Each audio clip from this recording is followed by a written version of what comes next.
Bueno, nuevamente muy buenos días a todos los alumnos que están conectados el día de hoy, 20 de septiembre del 2025. Vamos a continuar con nuestro programa de capacitación, nuestro curso de capacitación de la materia de contabilidad 2 de la Universidad Ciudadana para lo que viene siendo nuestra materia, perdón, de lo que es licenciatura en logística, aduana y comercio. Ante todo, comentarles algún detalle. Mire, la semana pasada ya anduve fuera de la ciudad y les quiero ofrecer una disculpa.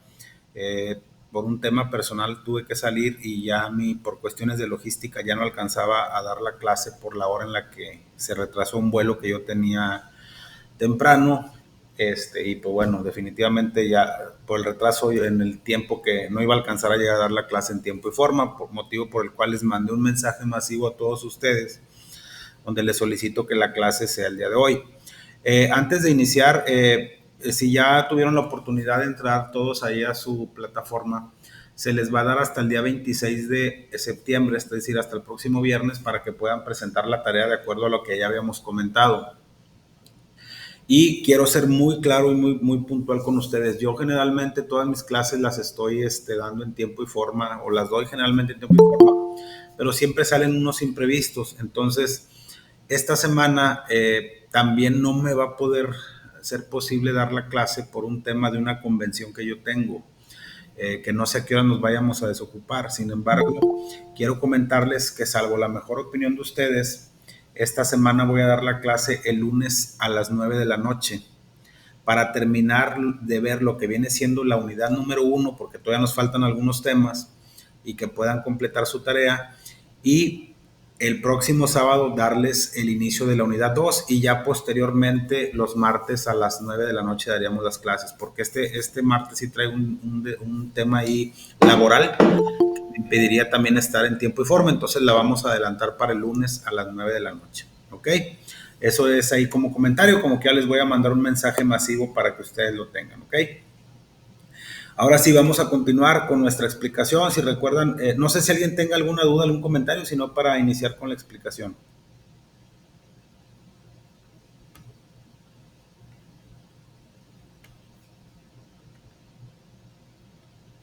¿Alguna duda, algún comentario de estos conceptos que estamos mencionando ahorita?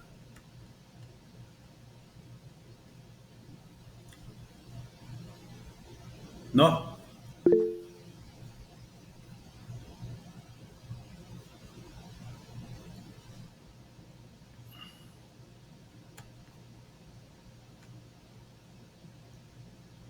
Por ahí alguien, un comentario.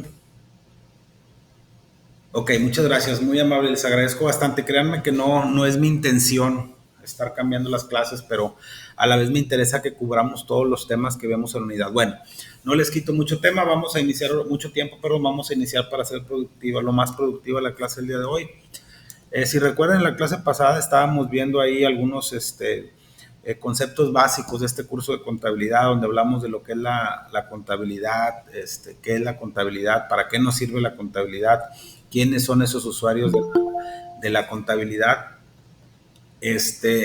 Y vemos por ahí un marco conceptual de cada uno de los conceptos que marcan esa información financiera, o qué características deben de enmarcar esa información financiera, que como se los comenté en la clase pasada, por ahí pues su principal función es que sirva de base para la toma de decisiones para cada uno de los usuarios que, que tienen acceso a esa información financiera. Mencionamos ahí algunos ejemplos de las características que debe de tener la información financiera, como es la oportunidad, la confiabilidad, la veracidad, etcétera. Y quedamos de continuar esta clase con los postulados básicos, que también forman parte de esa información financiera o de ese marco conceptual, y vamos a mencionarlos uno por uno.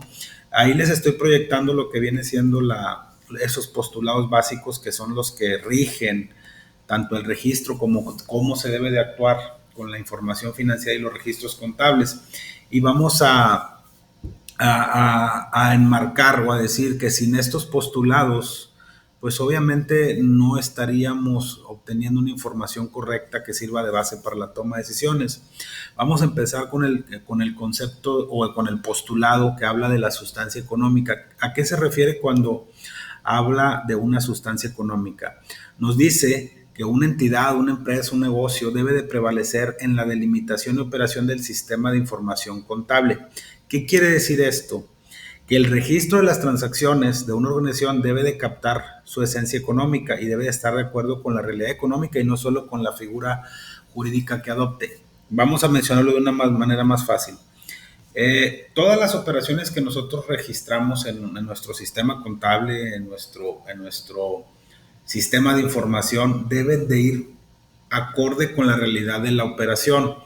Cuando decimos que deben de ir acorde y no solo con la figura jurídica que adopte, se refiere, hay que recordar que cuando hablamos de una figura jurídica estamos hablando cómo está constituida, es decir, si es a través de una sociedad anónima de capital variable, si es a través de una sociedad de responsabilidad limitada de capital variable, etcétera, o que la información la tengamos que utilizar para efectos de presentación. Por ejemplo, muchas veces los bancos nos piden información para la obtención de algún crédito y nos piden nuestra información financiera para saber si somos sujetos a crédito. Como ya mencionamos, las instituciones financieras también son unos usuarios de la información financiera. Entonces, ¿qué quiere decir esto? Que si nosotros vamos a preparar una información financiera para esos bancos, esa es una información que se hace fuera de libros o fuera de lo que viene siendo el sistema de información contable. A eso se refiere que las operaciones como tal deben de prevalecer independientemente de la figura jurídica con la que esté constituida o independientemente de qué información se vaya a presentar a terceros. Eso es bien importante comentarlo. Después tenemos otro postulado básico de la información financiera, que es, obviamente son los que rigen la forma en la que debemos de registrar o las características que debe tener la información financiera. Dice que el otro concepto que tenemos, el otro postulado, habla de la entidad económica. ¿Qué nos dice este supuesto? Nos dice que la contabilidad de una empresa es independiente de la de sus accionistas, acreedores o deudores y de la de cualquier otra organización. ¿Qué tiene como objetivo este postulado? Evitar la confusión de operaciones económicas que celebre la empresa con alguna otra organización o individuo. Y vamos a poner un ejemplo bien sencillo. Hay que recordar que, por ejemplo, todas las empresas como tal, vamos a poner el ejemplo más sencillo y creo que se los mencioné en la clase pasada. En el caso de las personas morales, están constituidas bajo el régimen más común que persigue fines de lucro y que está avalado o está estipulado dentro de la Ley General de Sociedades Mercantiles, la Sociedad Anónima de Capital Variable. Por eso todas las empresas, la mayoría están bajo ese esquema de constitución. ¿Y qué nos dice cómo se debe de constituir una empresa bajo este régimen? Pues tiene que estar con al menos 2 socios y con un capital mínimo de 50,000 pesos. Imagínense que, por ejemplo, nosotros vayamos a solicitar un crédito, poniendo el mismo ejemplo, para comprar no sé, para adquirir material de trabajo o capital de trabajo para, no sé, inventarios, maquinaria, como ustedes le quieran llamar. Pero esa operación contable se debe registrar dentro de la contabilidad de la empresa, independientemente de la contabilidad de los socios. Un ejemplo, ahí nos menciona, nos dice que, por ejemplo, si una empresa decide invertir dinero en la compra de un edificio, dicho bien debe de formar parte de los activos del negocio. Ahorita vamos a ver lo que es un activo y creo que ya lo mencionamos en la clase pasada. Pero ¿qué pasa si uno de los socios o de los accionistas decide comprarse una casa personal, una casa para uso personal con el dinero de la empresa? Cuando un socio pide dinero a la empresa, se tiene que hacer un registro contable, pero no vamos a registrar o no vamos a poner dentro de los activos fijos la casa del dueño porque es para uso personal. Un ejemplo, si el dueño dice, si la empresa dice, voy a invertir en un edificio que va a costar 20 millones de pesos. Si los recursos salen de la empresa, obviamente se hace el registro contable, se registra el valor del edificio dentro del activo fijo y obviamente se le da la salida del dinero. Pero esos son parte del activo fijo de la empresa. Pero ¿qué pasa? Como lo dice ahí el ejemplo, si el socio dice, ¿sabes qué? Yo necesito utilizar el dinero de la empresa para uso personal porque me voy a comprar una casa, no lo podemos utilizar o más bien dicho, no podemos registrar ese edificio dentro de los activos de la empresa. Un segundito.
Una disculpa por la demora.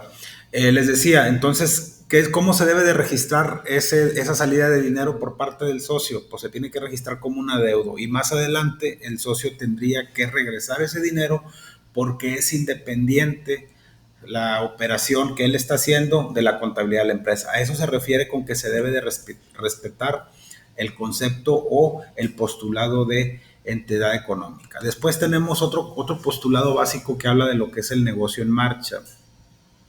Dice que este postulado asume que la permanencia del negocio en el mercado no tendrá límite o fin, con excepción de las entidades en liquidación. Aquí es bien importante esto, cuando nosotros constituimos un negocio y vamos anteriormente, no sé si les comenté, que cuando constituimos una empresa, primero tenemos que hacer un proceso solicitando permiso a la Secretaría de Economía a través de un notario. El notario solicita el permiso a la Secretaría de Economía, nos da el visto bueno de Economía y constituimos la empresa. Y anteriormente las empresas tenían un tiempo limitado de 99 años. Obviamente todo eso se plasma en un documento protocolizado por el notario que se conoce como acta constitutiva. Ahorita en la actualidad, si nosotros vemos las actas constitutivas que generan o que crean los notarios para los negocios, para las empresas, cuando se constituyen, tienen dice que duración de la empresa, duración del negocio, dice que es ilimitado. ¿Por qué? A eso se refiere con el negocio en marcha.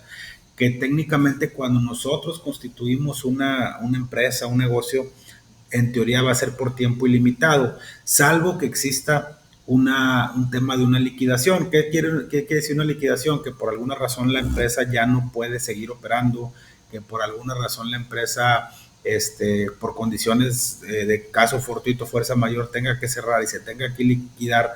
Ahí ya no aplicaría el concepto de negocio en marcha, pero como origen principal de la constitución de una empresa, todos los negocios deben tener un tiempo ilimitado de operación. Después tenemos el postulado de vengación contable. Este postulado determina el momento preciso en que debe de efectuarse el registro contable de las transacciones que lleva a cabo una entidad económica. Y ahí nos pone un ejemplo muy sencillo. Por ejemplo, los ingresos deben de reconocerse contablemente en su totalidad en el momento que ocurren, independientemente de la fecha que se cobre. Ahorita vamos a ver, no sé si en esta clase en otra vamos a ver el concepto del ciclo contable. Un ciclo contable no es otra cosa más que cómo se lleva a cabo el registro de las operaciones. Tenemos una transacción, tenemos unos ajustes, tenemos una balanza de comprobación y tenemos unos estados financieros. Cuando nosotros estamos registrando contablemente, no sé si les dije que hay dos libros básicos que deben de llevar las personas morales o las personas que están obligados a llevar contabilidad. Esos libros son el libro de diario y el libro mayor. En el libro de diario se van registrando cronológicamente todas y cada una de las operaciones que se van llevando a cabo. Ahorita en la actualidad, si se fijan, pues ya utilizamos paquetes contables que nos facilitan toda esa tarea. Si ahorita se realiza una operación en el área de tesorería, se registra con un número de póliza. Si ahorita se hace una venta, el área de venta registra la póliza, pero se van registrando de manera cronológica. A eso se refiere con que las operaciones se deben de registrar en el momento en que se llevan a cabo. Por ejemplo, ahí nos dice el caso de los ingresos. Supongamos que nosotros vamos a vender, no sé, una computadora ahorita a crédito. El registro contable que se tiene que hacer es hacer cargo a clientes, abono a ventas y abono a IVA por cobrar, con cargo a costo, abono a inventario. Todavía nosotros ya vendimos ¿cómo se llama? Ya vendimos esa mercancía, sin embargo todavía no la cobramos, pero nosotros debemos de darle el efecto de que ya vendimos. Ahorita cuando veamos los estados financieros les va a ser un poquito más de juego, pero en resumen, ese es el concepto de delegación contable, es que se deben de registrar y determinan el momento en que debe de efectuarse el registro de las operaciones. Si por ejemplo ahorita no sé, alguien viene y deposita un dinero que a cuenta de una mercancía, en ese momento se deben de registrar, se hace el cargo a bancos con abono a anticipo de clientes, ¿ok? Entonces se refiere que cada una de las operaciones se deben de registrar en el momento en que se realicen, ¿sale? Ese es el concepto o el postulado de lo que es la devengación contable. ¿Cómo se asocia este concepto? Lo vamos a ver más adelante cuando veamos los estados financieros. Dice que si en el estado de resultados se presenta lo ocurrido en un periodo trimestral, aunque se haya pagado por anticipado la publicidad de 6 meses, se debe calcular y registrar dentro de los gastos del trimestre. No me quisiera meter mucho todavía a explicar esto porque necesito ver unos ejemplos más específicos que vamos a ver más adelante, pero todos estos postulados tienen, o específicamente este tiene relación con costos y gastos con ingresos. Ahorita lo vamos a ver más adelante. La evaluación. Este concepto nos dice que los estados financieros de las transacciones deben cuantificarse en términos monetarios, atendiendo a los atributos de ser evaluado con el fin de captar el valor económico de manera más objetiva. Cuando nosotros, ahí nos pone un ejemplo, que cuando nosotros, por ejemplo, compramos un equipo de reparto que no es otra cosa más que un activo fijo, debemos de registrar el valor de la compra real. Si, por ejemplo, el camión nos cuesta 500,000 pesos más IVA, debemos de registrar esa información dentro de la contabilidad financiera. Pero ¿qué pasa si el valor de mercado es de otra cantidad? Nosotros la evaluación que vamos a tener o con la que vamos a registrar la operación es con la que ampare nuestra factura. Nosotros no le podemos poner, por ejemplo, el valor de mercado. ¿Por qué? Porque a lo mejor si vamos a suponer que el camión lo hayamos comprado usado, por poner un ejemplo, y nos lo vendieron en 500,000, pero el valor de mercado es de 300. No lo podemos registrar con 300, o que el valor de mercado sea de 700, no lo podemos registrar con 700. La persona que nos emitió la factura, obviamente esa factura ampara la compra de ese camión, entonces lo tenemos que evaluar de acuerdo a la operación que estamos llevando a cabo y no de acuerdo a la evaluación que pudiera tener con otras características como un tema del famoso libro azul del valor de mercado o un valor contable, un valor estimado, no, es en base a cómo nos vendieron la operación o cómo nos vendieron la unidad. Dualidad económica. ¿Qué nos dice este postulado? Dice que la estructura financiera de una entidad económica está compuesta por los recursos que dispone para la consecución de sus fines y por las fuentes para obtener dichos recursos, ya sean propias o ajenas. Esto es bien sencillo. Aquí no se metan en tanto tema. Miren, yo siempre les he dicho que la contabilidad se basa en una regla bien sencillita, no nos metamos en tanto tema. La contabilidad se rige o se regula por la famosa regla de la partida doble. ¿Qué nos dice la regla de la partida doble? Que a todo cargo le corresponde un abono por la misma cantidad, siempre y cuando sean asientos simples. Recordemos que los asientos es la forma en la que se registran las operaciones contables dentro del libro de diario y luego se pasan al libro de mayor para hacer los esquemas T o las cuentas de mayor que vamos a ver más adelante. Si nosotros, ¿qué quiere decir dualidad económica? Nosotros para obtener un ingreso tuvimos que haber tenido un costo o un gasto. Un ejemplo bien sencillo. Si yo compro ahorita mercancía para revender, ya me está costando. Si suponiendo que la empresa en la que yo trabajo es una empresa comercial, es decir, que compra y vende productos para obtener una utilidad, yo esa mercancía la voy a vender con una utilidad. Entonces, si yo compro la mercancía en 20 y la vendo en 30, yo tengo una utilidad de 10. ¿Qué dice ese concepto de dualidad económica? Que por un lado estoy generando un costo porque estoy comprando inventario, pero luego cuando la venga voy a obtener una utilidad. Eso quiere decir, y por eso hace referencia ahí a lo que en términos contables conocemos como cargo, que a todo cargo le corresponde un abono, que ese significado lo vamos a ver más adelante, pero es la regla de la partida doble. ¿Ok? Después tenemos el postulado de la consistencia. Dice que este postulado establece que ante la existencia de operaciones similares en una entidad debe de corresponder un tratamiento contable similar, el cual debe de permanecer el tiempo en tanto no cambie la esencia económica de las operaciones. ¿Qué quiere decir esto? Que siempre debemos de registrarlo de la misma manera las operaciones. Un ejemplo, si nosotros mensualmente registramos el recibo de la luz, por poner un ejemplo, es cargo a gastos con cargo a IVA acreditable con abono a la cuenta de acreedores, suponiendo que no se pague y que nada más se registre. El mes siguiente la debemos de registrar igual y el mes siguiente la debemos de registrar igual.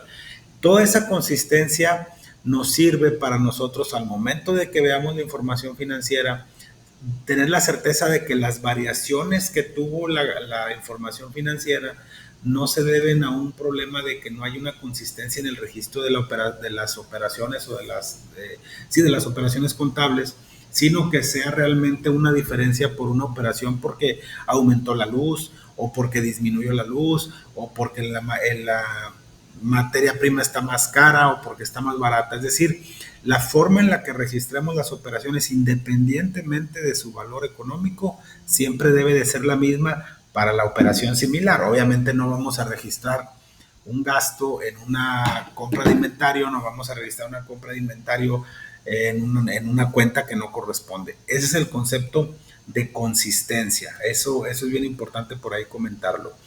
Y ahora sí, vamos a continuar con los conceptos básicos de la información financiera. No sé si hasta ahorita alguien tenga una duda de estos postulados que vimos, por favor, sino para continuar con la clase.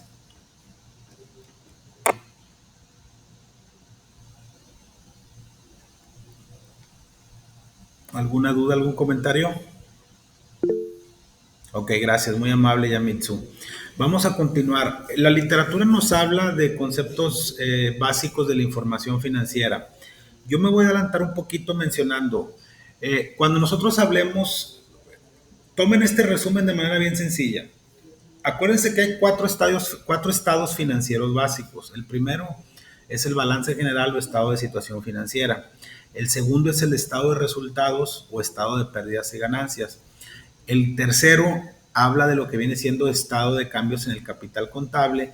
Y el cuarto, que tuvo un auge o ha tenido un auge muy grande, es el famoso estado de flujo de efectivo. Cuando nosotros hablemos de balance general, en el balance general únicamente vamos a ver cuentas contables que hablan de activos, de pasivos y de capital. No hay de otra. Cuando veamos un estado de resultados, únicamente vamos a ver cuentas que nos hablan de ingresos, de costos, de gastos, de otros productos y otros gastos, de utilidad o de pérdida. No se compliquen la vida. Cuando hablemos de estado de cambios en el capital contable, únicamente vamos a ver cuentas que componen el capital contable que está dentro del balance general. Y cuando hablemos de flujo de efectivo, estamos hablando de cómo va a ver o cómo se van a ingresar las diferentes, o cómo van a ingresar, cómo se está proyectando los ingresos en un periodo determinado o los egresos y las salidas de dinero en un periodo determinado, entendiendo que hay tres formas de ingresos más comunes, ¿no? Que es la operación normal, es decir, la compra y venta de productos, el financiamiento cuando solicitamos apoyo a las instituciones financieras o en su defecto cuando solicitamos aportaciones de los socios. Ahora sí, dicho lo anterior, vamos a hablar de los conceptos básicos de la información financiera. Tomando en cuenta que el balance general solo tiene cuentas de activo, pasivo y capital, ¿qué es un activo? Un activo es un recurso económico propiedad de una entidad que se espera rinda beneficios en el futuro. ¿Se acuerdan que les decía que si yo tengo inventario me va a generar un beneficio en el futuro? ¿Qué me va a generar? Un ingreso o una venta dentro del estado de resultados. Un activo, aunque aquí no lo diga, no es otra cosa más que un bien o derecho de una empresa. Por ejemplo, aquí no lo menciona, pero los activos se clasifican en tres conceptos básicos. Si ustedes visualizan un balance general, van a ver que del lado izquierdo tenemos bueno, dependiendo de cómo se presente, el activo se clasifica en tres rubros principales: activo circulante, activo fijo y activo diferido. ¿Por qué se clasifican así? Porque el activo circulante, como su nombre lo dice, es efectivo o de rápida conversión en efectivo. El activo fijo son bienes que se adquieren, pero no con la intención de venderlos, sino que nos sirven para la operación. Ahorita vamos a mencionar un ejemplo de cada uno de ellos. Y el tercero es el activo diferido. Los activos diferidos son anticipos que nosotros hacemos a cuenta de un beneficio que vamos a recibir. Activo circulante, tenemos la cuenta de caja, tenemos la cuenta de bancos, tenemos la cuenta de clientes, tenemos la cuenta de mercancía, tenemos la cuenta de deudores diversos, tenemos la cuenta de impuestos a favor.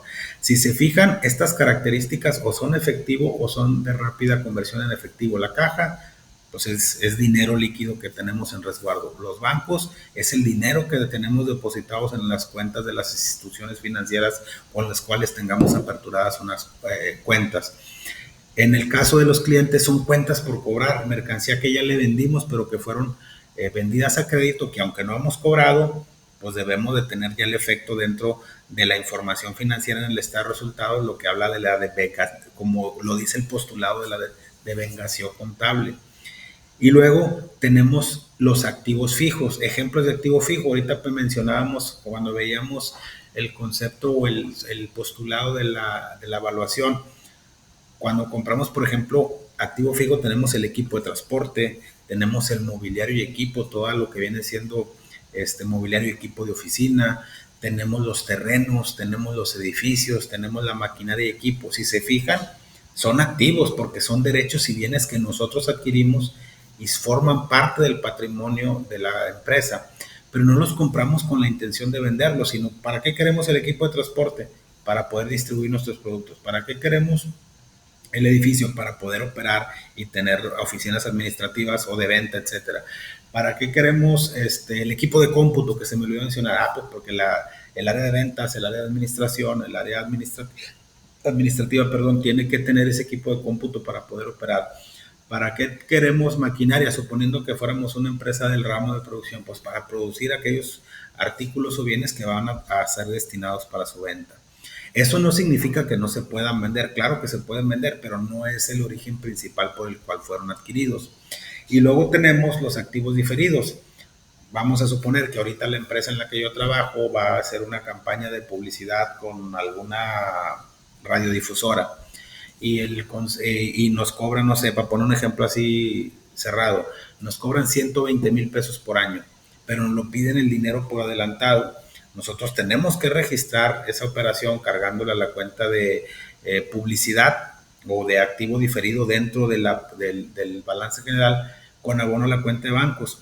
Pero nosotros pagamos un año y aunque lo registremos, por ejemplo, en enero, seguimos teniendo ese beneficio durante un año. Entonces, ¿qué es lo que se hace? Se carga el activo diferido y mensualmente se va disminuyendo, cargándole al gasto y disminuyendo el activo diferido. ¿Por qué? Porque vamos a tener que estar amortizando todos esos pagos que se hicieron por anticipado durante todo el año, porque si yo saco la información de lo que viene siendo mi activo diferido al 31 de enero, pues a lo mejor ya mi activo diferido no va a valer 120, va a valer 110 y luego en febrero va a valer 100 y ahí sucesivamente hasta que en diciembre se extinga, ¿ok?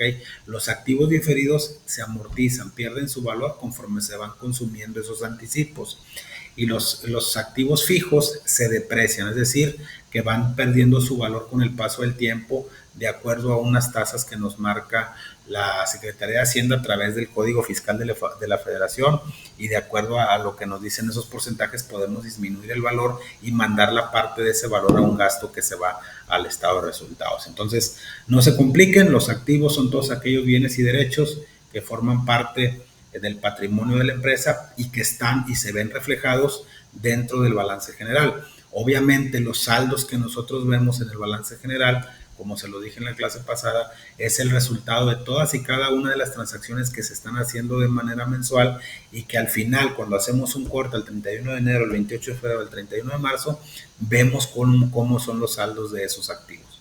¿Qué tenemos también dentro del balance general? Así como tenemos activos, también tenemos pasivos y no se compliquen para no meternos en tanto rollo. Si los activos son derechos y bienes que yo tengo, los pasivos son deudas y obligaciones. Obviamente, por ejemplo, ¿a quién le vendemos mercancía? A nuestros clientes. Si le vendemos mercancía a crédito, se registra dentro de la cuenta de clientes. Pero ¿quién nos vende esa mercancía? Como ya les dije la clase pasada, nuestro socio comercial. Un ejemplo de un pasivo son nuestros proveedores, aquellos que nos venden mercancía y a los cuales les debemos porque nos la vendieron a crédito y todavía no se la pagamos.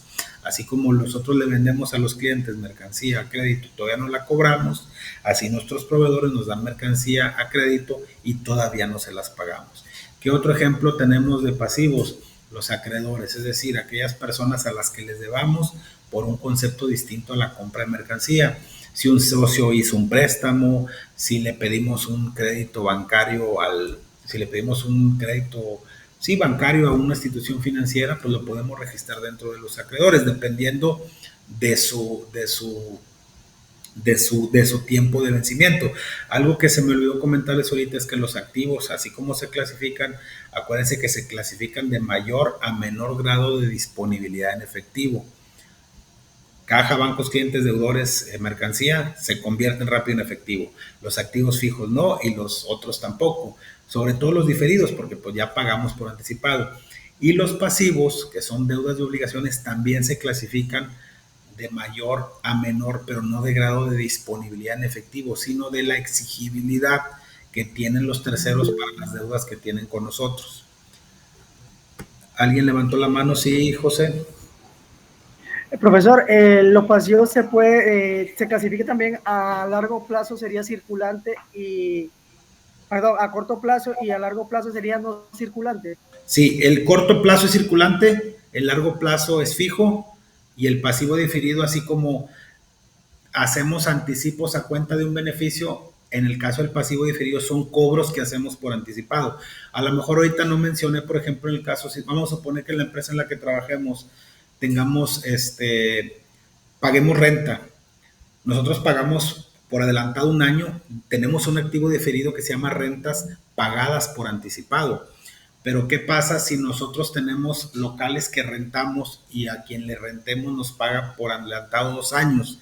Eso es un pasivo diferido porque lo estamos cobrando por anticipado y tenemos la obligación de reflejar que dentro de los 2 años tenemos una obligación. Acuérdate que los pasivos son obligaciones de prestarle el servicio de arrendamiento por esos 2 años. Pero sí, si lo quieres ver así, es el activo circulante, es activo a corto plazo, activo fijo, activo a largo plazo, activo diferido, pasivo a corto plazo o pasivo circulante, pasivo fijo o pasivo a largo plazo y pasivo diferido. No sé si esté claro. Sí, profesor. Muy bien.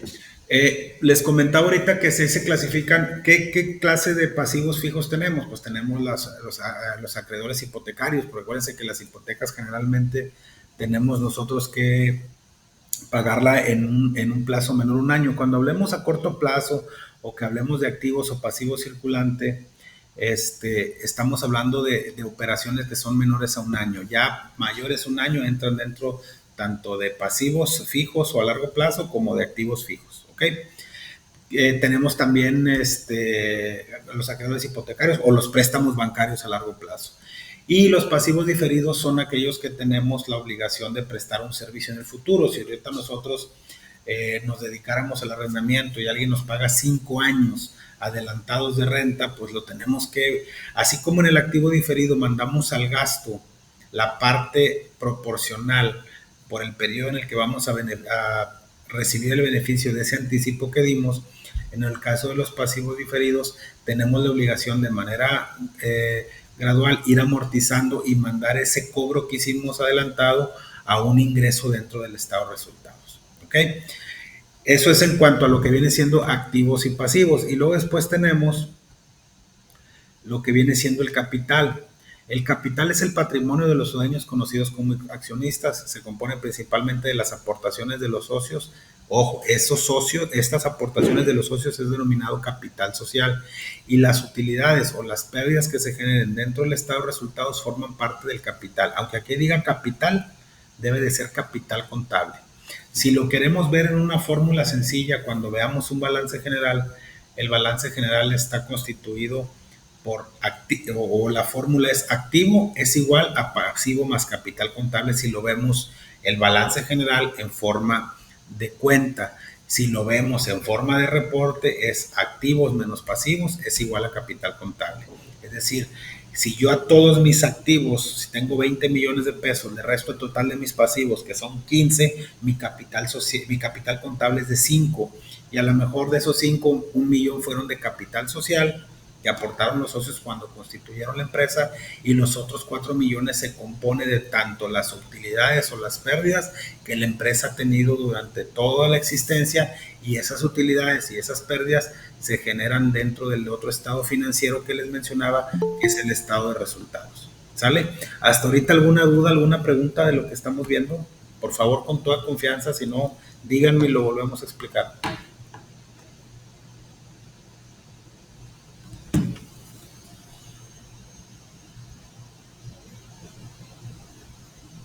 ¿Alguna duda, algún comentario? Ok. Yo, profe, buenos días. Buenos días, profe. Una pregunta. Por ejemplo, lo que es, bueno, es que de repente aquí en el trabajo se escucha mucho lo de los activos fijos. Por ejemplo, no sé, lo que vienen siendo, digamos, muebles, aún decir, lo que son escritorios, las sillas, las computadoras, que se hace un inventario ya sea por cada cierto tiempo. ¿Esos son considerados fijos? Sí, son considerados activos fijos. Mira, si tú compras ahorita un lote de activo, no sé, de mobiliario, llámese mesas, llámese sillas, llámese escritorios, llámese bla, bla, bla, como tú lo quieras llamar, esa clasificación, cuando nosotros adquirimos, lo tenemos que mandar a una cuenta de activo fijo. ¿Por qué? Porque los adquirimos con la intención de que se sienten las secretarias, los directores, el personal de ventas, etcétera. Es mobiliario, lo compré para operarlo. Obviamente, ese valor del activo se va depreciando. Para el caso específico del mobiliario y equipo, es una depreciación del 10% al año. Si tú compras, no sé, un lote de mobiliario y son 120,000 pesos, tú nada más vas a poder deducir contablemente 12,000 pesos al año, en el que vas a estar haciendo la depreciación y lo vas a mandar al gasto, le cargas al gasto y le disminuyes el activo fijo. ¿Por qué? Porque también van perdiendo su valor. El inventario se hace nada más como una forma de tener controlados todos esos activos fijos. Inclusive en muchas de las empresas, ¿qué es lo que se hace? Se inventarían, se les pone un número de activo fijo, y lo que tengamos reflejado dentro del balance general, es decir, si yo tengo que en mobiliario y equipo debo de traer contablemente 20 sillas, 20 mesas que tienen un valor de acuerdo a la evaluación original de tanto menos su depreciación, contablemente yo la tengo que depreciar, y a lo mejor ya no vale lo mismo cuando la adquirí que dentro de un año, pero sí debo de tener físicamente esos inventarios, porque pues si no cualquiera se lleva las sillas y se lleva todo eso. Es por eso que se hacen los inventarios. Ok. Muchas gracias. Ok. Hasta ahorita hemos visto lo que es cuentas de activo, pasivo y capital que conforman el estado financiero denominado balance general. Ahora ya entramos, a partir de las siguientes cuentas o de los conceptos básicos de la contabilidad, a lo que conocemos como ingresos. Cuando hablemos de un ingreso, no se compliquen, es una venta, no batallen. Si quieren ver un estado de resultados así de manera muy genérica, son mis ingresos menos mis costos, me da mi utilidad bruta, menos mis gastos de operación, me da mi utilidad en operación, más mis otros productos, menos mis otros gastos, me da mi utilidad antes de impuestos, y a esa utilidad antes de impuestos yo le tengo que aplicar el ICR y la PTU en dado caso que corresponda, y me da mi utilidad o mi pérdida neta. Esa utilidad o pérdida neta la tenemos que registrar dentro del capital contable que está en el balance general. ¿Se acuerdan que ahorita les decía que el capital contable se compone tanto del capital social que aportan los socios como de las utilidades o las pérdidas que se van generando cada que va operando la empresa? Esa operación se hace cada año. Por eso son los famosos cierres contables, tanto mensuales como anuales, pero obviamente para efectos de impuestos nosotros estamos obligados a presentar una utilidad o una pérdida de manera anualizada en nuestra declaración anual para el caso de las personas morales, que es a más tardar el 31 de marzo del año siguiente. Por ejemplo, el 31 de marzo de este año presentamos la declaración anual del 2024 y el 31 de marzo del 2026 vamos a presentar la declaración anual del 2025. ¿Qué es un ingreso? Representan los recursos que recibe el negocio por la venta de un producto o servicio en efectivo o a crédito. Y aquí es bien importante esto. Acuérdense, ¿se acuerdan? Ahorita mencionábamos cuando veíamos el postulado de vengación contable, decíamos que, por ejemplo, si yo tengo una venta, yo la tengo que registrar aunque sea crédito, independientemente de que la cobre o no. Si la operación es a crédito, el asiento contable es bien sencillo. Cargo a clientes, con abono a ventas o ingresos e IVA por pagar. Supongamos que vendamos una mercancía en 100,000 pesos más IVA. Y Juan Pérez me dice, yo le otorgo crédito a Juan Pérez y le digo, ¿sabes qué? Te la voy a vender a crédito. Yo tengo que registrar luego dentro de un asiento contable cuando se registre la factura. Por eso le decía que cuando una operación contable se realiza en automático se debe de registrar para que se cumpla ese concepto y que todas las operaciones reflejen la situación financiera y tanto la situación financiera o si la empresa está determinando utilidad o pérdida. ¿Y qué otro asiento tengo que hacer? Tengo que cargarle al costo el valor de lo que me costó a mí, valga la redundancia, comprar esa mercancía con abono alimentario porque yo ya no la voy a tener. Si se fijan, ahí estoy afectando ya cuentas de balance y cuentas de resultados o cuentas de estado de resultados. Pero ¿qué pasa cuando el cliente me paga esa mercancía? Yo le cargo a bancos porque estoy aumentando mi activo en bancos, pero estoy disminuyendo mi activo en clientes. ¿Por qué? Porque el cliente ya no tengo esa cuenta por cobrar. El cliente me liquidó. Entonces, para no confundirlos, ¿qué quiere decir esto? Que los ingresos se deben de registrar, se cobren o no se cobren. Y no es otra cosa más que los recursos que nosotros recibimos por la venta de mercancía, ya sea que la compremos para revender o por la venta de mercancía que tengamos en nuestro almacén, si la producimos a través de un proceso productivo de manufactura, o por qué no, si somos una empresa de servicios, por los servicios que yo otorgo con mis terceros, ¿ok? Esos son los ingresos. El costo, el gasto, ¿qué es? El gasto no es otra cosa más que son activos que se han utilizado o consumido con el negocio, con la finalidad de obtener ingresos. Los gastos producen una disminución en el capital del negocio ya que enfrentan los ingresos para disminuir las utilidades. ¿Cuáles son todos aquellos gastos más comunes? Los sueldos son un gasto, los servicios son un gasto, los mantenimientos son un gasto, las cuotas de seguridad social son un gasto y los tenemos que tener porque pues obviamente son parte de la operación. Si tenemos empleados, pues obviamente los tenemos que tener, pero no podemos dejarles de dar seguro, ni pagarles el 2% del retiro, ni el 5% del Infonavit. Entonces a eso se refiere con gastos. Ahí no menciona el concepto del costo, pero el costo no es otra cosa más que la suma de todos aquellos erogaciones que yo tuve que hacer para poder vender mercancía. Si yo compro mercancía en 100,000 y la vendo en 116, mi costo es de 100,000 porque fue lo que me costó. Si lo quieren ver así, es ingresos menos costos, mi utilidad es de 16,000 pesos y luego ya disminuyo mis gastos. Obviamente son activos, ¿por qué? Porque pues yo para pagar el servicio de la luz tuve que haber disminuido de mi cuenta de bancos o de mi cuenta de caja dinero y obviamente ya disminuyó ese activo, ya se convirtió en un gasto, ¿ok? ¿Qué es la utilidad? Surge como consecuencia de comparar los ingresos con los gastos en el estado de resultados. Es lo que le decía ahorita, ingresos menos costos menos gastos me da mi utilidad. Siempre y cuando los ingresos sean mayores que los costos y los gastos. Si tenemos ingresos de 200,000 y tenemos costos de 100,000 y gastos de 50,000, mi utilidad va a ser de 50,000. Pero ¿qué llega a pasar si tenemos que nuestros ingresos sean menores que nuestros costos y los gastos? Vamos a tener una pérdida. Esto es bien importante comentarlo, ¿sí? ¿Por qué? Porque no necesariamente tiene que salir una utilidad, puede haber pérdidas. Lo que sí es bien importante, y aquí creo que en clase pasada se los mencioné, es que nosotros no podemos vender por debajo del costo, es decir, que nuestra utilidad bruta esté O sea, si yo compro en 100,000, no puedo vender en 99, porque en automático estoy generando una pérdida. Y al generar una pérdida, pues obviamente es muy probable que no vayamos a pagar impuestos o el famoso impuesto sobre la renta, que es un impuesto directo porque va directamente sobre los ingresos, ¿ok? Entonces acuérdense, ingresos menos costos menos gastos, en el estado de resultados me da mi utilidad, siempre y cuando los ingresos sean mayores que los costos y los gastos.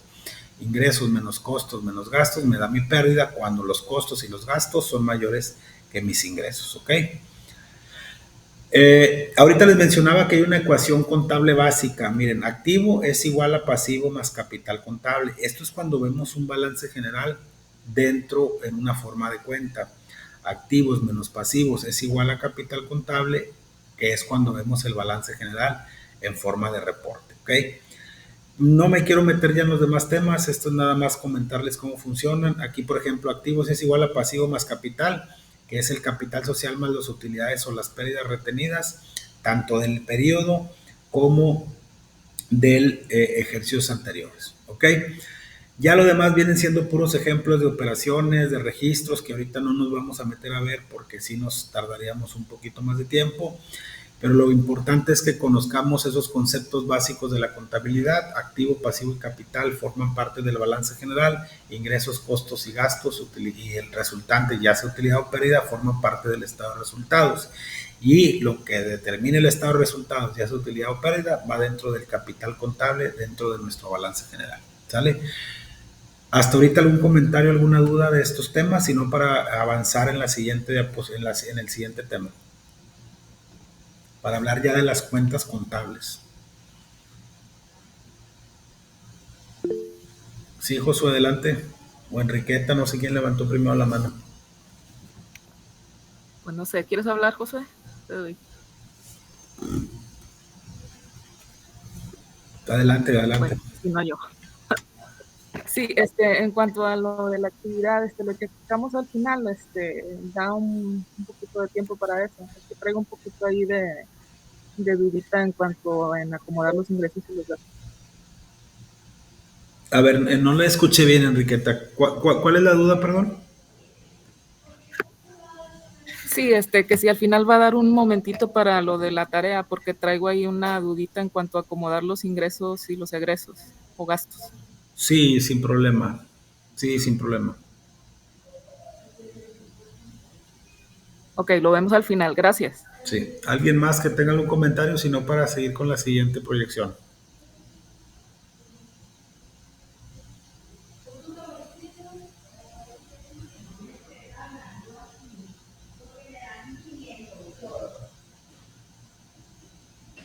Todo bien, profe. Ok, voy a apoyarme ahora con otra diapositiva, con otro que forma parte del material que viene ahí dentro de la... Un segundito, por favor. Listo, no se preocupe, ya los puse en stand-by. Muchas gracias. Ya voy a terminar, me faltan 20 minutos.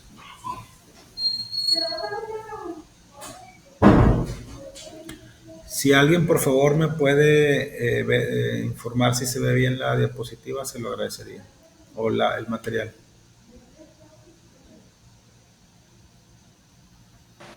Sí, se ve bien. Ok, vamos ahora sí a hablar de lo que el siguiente material. Voy a hacer una pausa nuevamente. Les vuelvo a reiterar. Si se fijan, el material que viene para esta unidad es un poquito extenso. Ya aperturé lo que viene siendo el material que vamos a utilizar para la unidad número 2. Ya está abierta ahí en la plataforma la actividad o la unidad. Y ahí nada más vamos a usar un solo material. En este sí es bastante. Por eso es que le digo que esta clase de este próximo lunes, que voy a adelantar, vamos a terminar de ver todo lo de esta unidad 1. Y si se fijan, ya se les dio hasta el día 26 para que la presentaran. Y el próximo sábado vamos a tener otra clase para iniciar ahora sí con lo que viene siendo la unidad número 2. Pero bueno, vamos a continuar. Vamos a hablar de lo que viene siendo las cuentas contables. Aquí no me quiero meter en tanto tema, nomás explicarles lo que es una cuenta. Una cuenta es una unidad o una sección mínima de lo que viene siendo la contabilidad de una empresa. Acuérdense que las cuentas se van a clasificar de acuerdo a su origen y a lo que queremos reflejar en esas cuentas. Hay cuentas de activo, hay cuentas de pasivo, hay cuentas de capital, hay cuentas de ingresos, hay cuentas de costos, hay cuentas de gastos, hay cuentas de pérdidas, hay cuentas de todo, hay cuentas. Y esas cuentas obviamente sufren afectaciones conforme vamos registrando. Hay veces que aumentamos la cuenta de activo, hay veces que disminuimos las cuentas de activo, aumentamos la cuenta de caja, disminuimos la de bancos, aumentamos la de acreedores, la de proveedores, etcétera.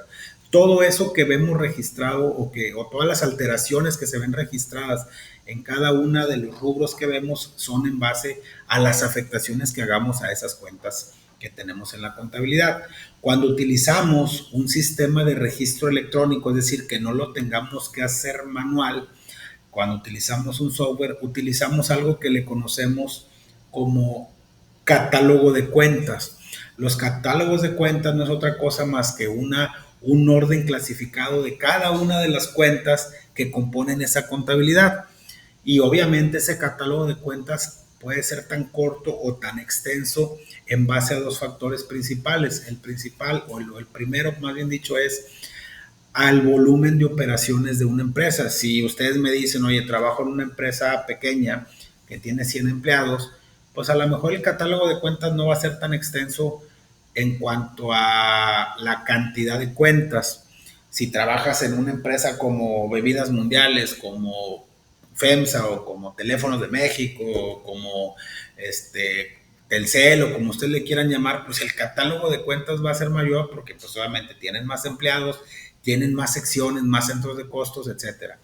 Y lo segundo y muy importante es que también el catálogo de cuentas de cada una de las empresas está regido, aparte del volumen de operaciones, por el tipo de negocio de que se trate. No es lo mismo la contabilidad de una empresa comercial, es decir, que compra y vende productos, a la contabilidad que debe de llevar una empresa del ramo productivo, del ramo manufacturero. Por ejemplo, si nos dedicamos a ensamblar carros, si nos dedicamos a ensamblar computadoras, si nos dedicamos a ensamblar muebles, pues obviamente ahí tenemos mucho más cuentas. ¿Por qué? Porque esas cuentas, estamos hablando de materias primas, los inventarios son más extensos, tenemos manos de obra, tenemos costos de producción, que ese es el tema que vamos a ver en la siguiente clase, el famoso tema de los elementos del costo de producción, que es la mano de obra, materiales y gastos indirectos de fabricación, que eso lo vamos a ver después. Entonces, las cuentas que tenga ese catálogo, o más bien dicho, las características de ese catálogo va a estar en función del volumen de operaciones y también del tipo de negocio que se trate. Generalmente no es una regla, que esté escrita, pero cuando ustedes, fíjense, hay paquetes comerciales muy básicos, o sea, muy conocidos como el Compact, hay otros mucho más extensos como el SAP, hay otros como el Contapli, como no sé cómo se llama el otro, el SAI, el SAE, hay bastantes paquetes, pero cuando ustedes vean un catálogo de cuentas, fíjense, casi siempre va a estar constituido de la siguiente manera. Todas las cuentas o la codificación que tiene cada una de esas cuentas, cuando nosotros registramos en un libro de diario de algo que se conoce como póliza, cuando ustedes hablen de una póliza, están hablando de una afectación contable que tiene un asiento, que tiene cargos y créditos y que la suma les da lo mismo. Esa afectación contable que hacemos nosotros, no la hacemos diciéndole cargo a bancos con abono a clientes, no. Generalmente que decimos cargo a la 1101 con abono a la 1103. Esa codificación son los catálogos de cuentas y están ligadas a cada uno del nombre de las cuentas. Los catálogos de cuentas, todas las cuentas que empiezan con número 1 son cuentas que son cuentas de activo. Todas las cuentas que empiezan con 2 son cuentas de pasivo. Todas las cuentas que empiezan con 3 son cuentas de capital. ¿Qué quiere decir esto? Que si viéramos un balance general por medio de lineales, si es en forma de cuenta es 1, es igual a 2 más 3. Si lo vemos en forma de reportes, 1 menos 2 es igual a 3, o activo menos pasivo es igual a capital. Todas las cuentas que en un catálogo empiecen con 4 son cuentas de ingresos o de ventas. Todas las cuentas que empiecen con 5 son cuentas de costos. Todas las cuentas que empiecen con 6 son cuentas de gastos, llámese gastos de administración, gastos de venta o gastos financieros.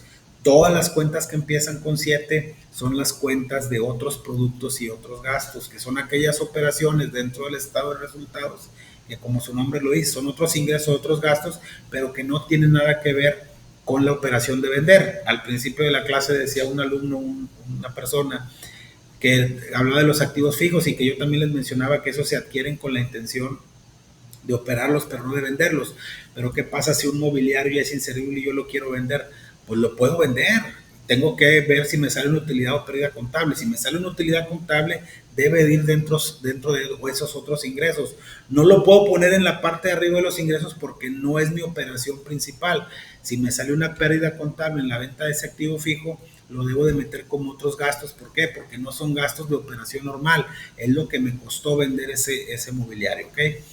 Y todas las cuentas que empiezan y las cuentas que empiezan con 8 son cuentas de impuestos dentro del estado de resultados, ICR, y ya en un extremo mayor las famosas cuentas de orden, que son las cuentas que no afectan patrimonio, que ahorita nos vamos a meter en ese tema, pero son cuentas que se utilizan para un control o para un registro accesorio dentro de la información financiera.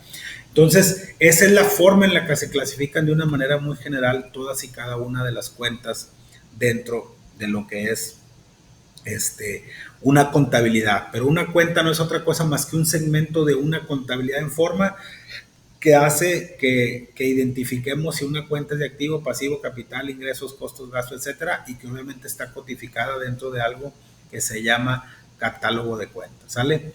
El nombre de la cuenta, aquí les voy a poner algunos ejemplos muy sencillos. Por ejemplo, ahorita ponerme a decir las reglas no le veo mucho sentido. Si vemos ahorita el ciclo de operación o el ciclo contable es muy sencillo, acuérdense, véanlo así en una línea de tiempo muy sencillo. Se registra, se hacen las transacciones y luego se genera una balanza de comprobación previa y luego se hace unos asientos de ajuste, se genera la balanza de comprobación o de saldos con saldos ajustados y después se procede a la elaboración de los estados financieros. Aquí nos habla de algo que se conoce como esquemas de mayor o esquema o lo que conocemos como cuentas T. Si ustedes ven una cuenta T, vamos a poner que esa cuenta se llame caja. Del lado izquierdo va a tener los cargos y del lado derecho va a tener los abonos. La suma de vamos a suponer que es el mes de enero. La suma de todos mis cargos en el mes de enero es de 200,000 pesos. Y la suma de mis créditos o de mis salidas de esa cuenta de caja son de 150,000 pesos. Mi saldo debe de ser de 50,000 pesos. Ese saldo de 50,000 pesos, que es el saldo de la cuenta de caja, es el que se ve reflejado en el balance general. Pero ya tuvimos que haber hecho cargos y créditos en todos los asientos en el mes para llegar a ese saldo. La naturaleza de las cuentas también es muy importante que las conozcamos. ¿A qué me refiero con la naturaleza de las cuentas? Que todas las cuentas deben de tener un saldo de acuerdo a su naturaleza. Las cuentas de activo deben de tener un saldo deudor. ¿Qué quiere decir esto? Que yo no puedo tener una cuenta con un saldo acreedor porque significaría que, por ejemplo, en bancos, yo no puedo tener un saldo negativo en bancos porque no puedo tener menos 5,000 en el banco, sería una cosa ilógica, ¿va? O no puedo tener menos 25,000 de clientes, porque en lugar de ser un activo se vería reflejado como un pasivo, y ahí es cuando ya los que somos contadores o los que tienen un poquito más de experiencia en el ámbito contable se dan cuenta cuando el saldo de una cuenta, valga la redundancia, no está acorde con su naturaleza, y ahí es donde hay que revisar y ver, hacer los ajustes correspondientes, ¿sale? Ya vimos lo que es un catálogo de cuentas, que no es otra cosa. Mire, si se fijan, bueno, aquí lo pone de manera diferente. Aquí 0 activo, 1 pasivo, 2 créditos diferidos, 3 capital, 4. Bueno, aquí lo puso 0, pero no sé por qué lo manifestó así. Pero mire, si se fijan, tiene más o menos la misma estructura que yo les decía. 5 costos, 6 gastos, 6 otros gastos, 8 impuestos y 9 ICR, que esto va dentro del mismo aquí.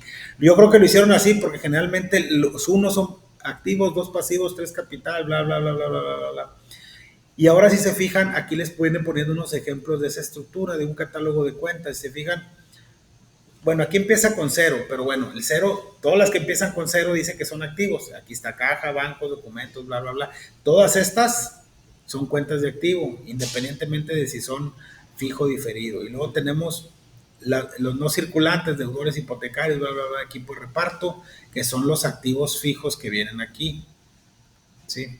Que bueno, que aquí dice créditos diferidos, pero bueno, no se confundan. 4, ingresos, ventas brutas. devoluciones, descuentos y rebajas sobre venta, que esas son las famosas notas de crédito que se hacen en las empresas, los costos de venta, los gastos, como son los gastos de venta, gastos de administración, otros ingresos y otros gastos, etcétera, etcétera. Entonces, se fijan, la estructura como tal de cada una de estas cuentas, o la estructura de una contabilidad está regida básicamente por esas cuentas. El estado de cambios, les mencionaba que había 4 estados financieros básicos. El estado de cambios en el capital contable, pues obviamente no va a haber puras cuentas de capital. Y el estado de flujo de efectivo no vas a ver cuentas, o sí las puedes ver dependiendo de cómo hagas tú tu proyección de flujo efectivo, pero lo importante en el flujo de efectivo son cómo va a ingresar el dinero y cómo te lo vas a gastar. Acuérdense, yo puedo vender ahorita, no sé, 20 millones de pesos, pero lo voy a cobrar en 6 meses y como quiera yo la próxima semana tengo que pagar nómina, entonces ya vendí, ya registré mis ventas, pero no tengo liquidez, por eso es la importancia de los estados de flujos de efectivo. Las cuentas de una compañía comercial, vamos a mencionar, por ejemplo, la cuenta 1 es la de caja. ¿Qué representa? Pues representa todo el valor que tenemos dentro de los resguardos que tengamos en nuestra caja dentro de la empresa. La cuenta de bancos, todo aquello que tengamos depositado dentro de las instituciones financieras. Cuándo se cargue, cuándo se abona, esto ya es un tema más técnico para saber cuándo cargar una cuenta, cuándo abonar, que le llamamos los contadores, pero ya eso sería de una materia más específica para contadores, ¿sale? Y aquí vienen una infinidad de cuentas que se utilizan en la contabilidad comercial, que ya las mencionamos de manera muy macro, pero que valdría la pena que como quiera le dieran una vista para que si tienen alguna duda, pues ahí la puedan ver, ¿ok? Eso es respecto a cuentas de pasivo, préstamos bancarios, documentos, que es lo mismo que ya mencionamos, nada más que lo estamos resumiendo de una manera un poquito más simple para no estarlo leyendo ni estar mencionando todos los ejemplos. Abóquense a que activos son bienes, pasivos son deudas y capital es la diferencial entre activos menos pasivos. Los ingresos son lo que ingresa por la venta de mercancía, los costos, lo que nos costó vender esa mercancía, la adquisición de mercancía que vendimos, los gastos de operación como son venta, gastos de administración, sueldos, salarios, seguridad social, retiro, Infonavit, etcétera, etcétera, energía eléctrica, telefonía, bla, bla, bla, bla, bla, ¿ok? Entonces vienen varios ejemplos ahí de esta información. Ahora sí, ¿alguien de ustedes tiene algún comentario para dar por terminada la sesión de hoy? Y como quiera, pues el lunes vamos a continuar con los demás, con los otros temas donde vamos a ver el estado de resultados y lo que vienen siendo ingresos y egresos, ¿sale? Adelante, Alejandra. Hola, profe, buenos días. Solamente es una duda pequeña. ¿Activo fijo y activo circulante es lo mismo? No. El activo, acuérdense, el activo se clasifica en circulante, fijo y diferido. El activo circulante son todos aquellos activos que son derechos y bienes de la empresa y que son efectivo o de rápida conversión en efectivo. Ahí es lo que mencionamos ahorita. Por ejemplo, un ejemplo de activo circulante es la caja, los bancos, los clientes, los deudores diversos, la mercancía, obviamente, los impuestos a favor. Y el activo fijo también son activos de la empresa, pero son activos que nosotros adquirimos con la intención de utilizarlos. Equipo de transporte, mobiliario y equipo, maquinaria y equipo, equipo de cómputo, mobiliario y equipo oficina, maquinaria, terrenos, edificios, etcétera. ¿Tienen tratamiento contable diferente? Sí, porque acuérdense que el activo se clasifica en circulante, fijo y diferido de su mayor a menor grado de disponibilidad. ¿Qué quiere decir? Que si yo tengo un terreno y lo quiero vender, no lo va a convertir rápidamente en efectivo, porque para venderlo, pues digo, un terreno no le cuesta cualquier cantidad. Pero si yo tengo una cuenta por cobrar de 2 millones y el cliente dice que me pague en 15 días, técnicamente en 15 días, esa cuenta por cobrar se me convierte en efectivo, ya sea en caja o en bancos. Son activos los dos, pero son de características diferentes. Y el diferido, como lo comentamos, son aquellos activos que se adquirieron o aquellos anticipos que se hicieron a cuenta de un beneficio que vamos a recibir en el futuro. No sé si más o menos quede claro. Ok, sí, un poquito. Bueno, sí. No, si no, dígame, no hay ningún problema, con toda confianza, todavía tenemos un poquito de tiempo. O sea, los circulantes son los que se pueden convertir en dinero rápido, o esos son los fijos. No, ahí no, no me quedó claro. no, los circulantes o son activos circulantes, o son efectivo o se convierten rápidamente en efectivo. Porque así Los circulantes. Los circulantes. Y los Muy bien. fijos son bienes que usted tiene, por ejemplo, el mobiliario de las empresas, los equipos de cómputo de las empresas, el equipo de transporte son activos porque siguen siendo de la empresa, pero Son los que son fijos. son los fijos porque no los compró usted o la empresa no los adquirió con la intención de venderlos. Los adquirió con la intención de decir, ¿sabes qué? Voy a comprar un edificio porque ahí quiero operar. Voy a comprar equipo de transporte porque con ese equipo de transporte voy a trasladar mi mercancía desde mi almacén hasta mi cliente, etcétera, etcétera. Claro que son activos y que claro que se pueden convertir en efectivos si usted los llega a vender por alguna situación, pero los dos son activos, pero son de características diferentes. De que se pueden convertir en efectivo, claro, nomás que acuérdese que por eso están en segundo orden, porque se batalla más para venderlos. Y cuando se compraron, no se compraron con la intención de venderlos. No sé si me explique. Ok, sí, ya me quedó un poco más claro. Es que yo llegué un poco más tarde a la clase. No sé si eso lo comentó en la lectura. Sí, probablemente sí, pero sin ningún tema. ¿Alguien más, Bueno, por favor? Muchas gracias. No, al contrario, usted, ¿alguien más que tenga alguna duda, algún comentario? O sea, profe, que podría ser un ejemplo un poquito fuera, de que si se compra una casa, no se compra con la intención de vender, pero si compra un carro, es más probable que se venda rápidamente. Por ahí podría ser el ejemplo más o menos. Si compra un carro usted como empresa, estamos hablando como empresa, ¿va? Sí. Bueno, acuérdese que tanto el carro como la casa, los dos son activos fijos. O sea, los dos no o sea, si usted compra un vehículo o un equipo de transporte para la empresa en la que trabajo, la empresa lo compra, lo va a comprar porque o se va a mover el ejecutivo, el contador, el director, o va a utilizar ese equipo de transporte para trasladar mercancía. Y si compra una casa, un terreno, un edificio para operar, es decir, para tener tus oficinas administrativas, para tener un local comercial, los dos se adquirieron con la misma intención de no venderlos. Puede ser que uno se venda más que otro, pero los dos van a estar registrados dentro del activo fijo. No sé si me hago entender. Sí, ya entendí. Si usted me pregunta, pues sí, es más lógico que se venda un carro que se venda una casa, ¿va? Es hasta por lógica, pero los dos contablemente son activo fijo por las características del bien que se adquirió. Profe, y entonces un activo circulante, un ejemplo, Caja, para tenerlo más claro. Caja, bancos, clientes, mercancía, deudores diversos, impuestos a favor. Ok, o sea, es como que dinero que ya está ahí, nada más es cobrarlo. Es lo que le decía ahorita, los activos circulantes o es dinero o es algo que se puede convertir más fácilmente en dinero o en efectivo. Por eso está clasificado como circulante, porque es en el corto plazo, su conversión es más rápida. Okay. Por eso le ponía un ejemplo. Tengo una cuenta, es como si usted me dice ahorita, oye, alguien me debe 100,000 pesos y me lo va a pagar en 15 días.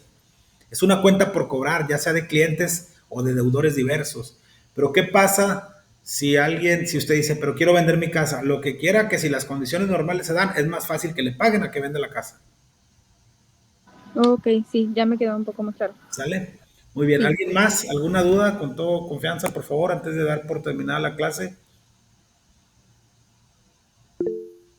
Sí, adelante. Sí, maestro. ¿Me escucha bien? Sí, claro. Ok, sobre la tarea del mapa conceptual, en el primer concepto, valga la redundancia, en conceptos, en esa pequeña parte del mapa, acomodar todas las cuentas, porque yo encontré un cuadrito en el primer PDF que nos pasó de conceptos. Ajá. Y vienen todo lo que es activo, pasivo, capital, gastos. Ahí voy a acomodar también ingresos, egresos, A ver, deme un segundito, por favor, nada más para ingresar directamente aquí a la plataforma. Deme un segundito porque aquí está. A ver, ¿qué es lo que les pide la tarea? La tarea, creo que si mal no recuerdo, les pide un mapa conceptual de los conceptos que hemos visto. Dice... sí, dice el primer punto. Sí, ustedes van a elaborar un mapa Concepto. conceptual, sí, con las cuentas contables. ¿Qué significan las cuentas contables? Con los conceptos elementales, activo, pasivo, capital. Dentro, obviamente, si se fijan, ese es un solo punto, habla de las cuentas contables. En el 1.1 van a poner los conceptos elementales que ya vimos, activo, pasivo y capital. ¿Qué es una cuenta contable? Pues un registro, una balanza de comprobación, que esa la vamos a ver en la próxima clase. Que pongan nada más los conceptos que se refiere a esto, no que los desglosen. No sé si me explique. Sí, yo nada más me refería de que a lo mejor, aparte de activo, pasivo y capital, como yo vi un cuadro Sí, que también viene ahí, sí, también puede, claro, no, sí, me refería como ejemplo, también tiene que poner ingresos, costos, ingresos, gastos, utilidad y pérdida, ¿va? sí, en el primer PDF viene uno que dice figura 3.7 en la página 14 Ujú. y dice conceptos básicos y menciona todos, activo, pasivo, capital, ingreso, gasto, utilidad, Esos son los que tienen que poner. todos. Sí, porque a final de cuentas todos esos conceptos van dentro de la balanza de comprobación y forman parte del catálogo de cuentas que nos sirve para determinar lo que es nuestra contabilidad. Ok, y también lo que ahí me hizo ahí como que duda es que si también puedo mencionar, creo que van el ingreso y el egreso dentro del estado de resultados. Exactamente, los ingresos bien sencillo, son las ventas o los ingresos y los egresos son los costos y los gastos, no hay de otra. Ok, y no importa que se repitan, ¿verdad? Porque digo, van No, dentro no, porque de... están dentro del concepto que se está solicitando del mapa conceptual. Ok, sí, muy claro. Gracias, maestro. Excelente. ¿Alguien más, por favor, con toda confianza? Ya nos extendimos un poquito. Ya no les quito más su tiempo, salvo que alguien tenga una duda. Les agradezco mucho y la comprensión. Créanme que yo soy de las personas que no trato de hacer cambio en las sesiones. Sin embargo, este martes, por un tema netamente laboral, también me va a ser imposible dar la clase, pero el lunes a las 9, por única esta ocasión, el lunes a las 9, vamos a terminar de ver esta unidad número 1. Por eso les di una extensión hasta el día 26 para que presenten su tarea. Y el próximo sábado vamos a iniciar con la unidad número 2, donde ya vamos a ver los elementos del costo de producción, lo que es la materia prima, la mano de obra y los gastos de fabricación, y vamos a mencionar ahí unos conceptos muy importantes. Y ahora sí, si Diosito no dispone otra cosa, a partir del 30 de septiembre nuestras clases son los martes a las 8 de la noche. ¿Sale? Les agradezco mucho, como quiera, en un ratito más les voy a poner las ligas ahí para que estén al pendiente, y cualquier duda, por favor, mándenme un mensaje, estoy tratando de contestárselos a la brevedad posible, ¿sale? Les agradezco mucho a los alumnos que se conectaron, y esta sesión va a estar grabada en un ratito más, ya va a estar incorporada a la plataforma para aquellos alumnos que no se pudieron conectar. Les agradezco mucho y que estén muy bien, nos vemos el próximo lunes y el próximo sábado, como que el lunes platicamos, el lunes a las 9 de la noche. Muy amables, que estén muy bien. Gracias, profe. Gracias. Excelente Bonito día. clase, gracias. Gracias, profe. Gracias. No, al contrario, gracias a ustedes. Para mí es un gusto. A veces quisiera extenderme mucho más, pero no nos da el tiempo. Por eso les digo que tratamos de hacerlo lo más compacto posible. Que estén muy bien y buen fin de semana para todos. Saludos.